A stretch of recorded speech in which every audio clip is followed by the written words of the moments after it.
Now, in the smartphone battle, BlackBerry has had a pretty torrid few years, I think it's fair to say it. But this is the device that it believes will get it back in the fight. It's called the Passport. The key thing you'll notice about it is it's got a keyboard. BlackBerry really returning to what it sees as its key strength. Paddy Power from BlackBerry, that is the key point, isn't it?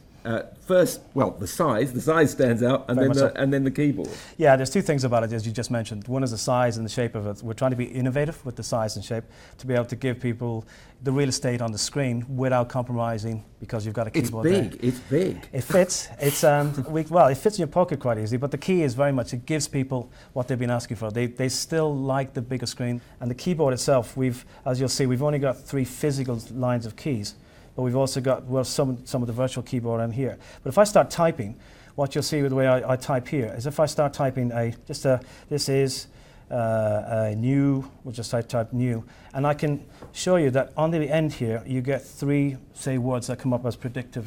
Now normally I would have had to touch the screen, but how about being able to use the keyboard to select those? So now let's look at the rest of the phone. Take us to the sort of the home page.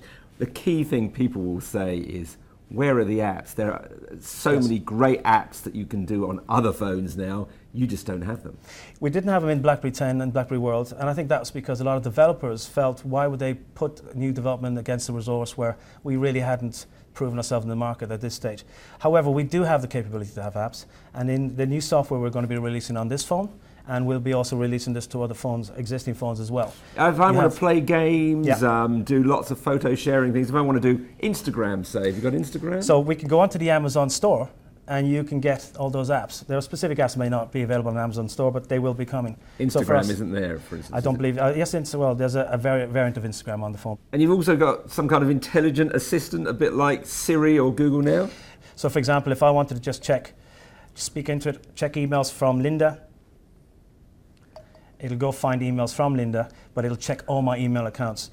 I can check, for example, I can put in an alarm clock. Typical use scenario, I'm on the way home, I want to hear email, but I just don't want to read them, so I can have someone speak to me. The truth is, though, isn't it, that you've lost your customers. They've all gone off to Apple or Android, and frankly, they're not going to come back.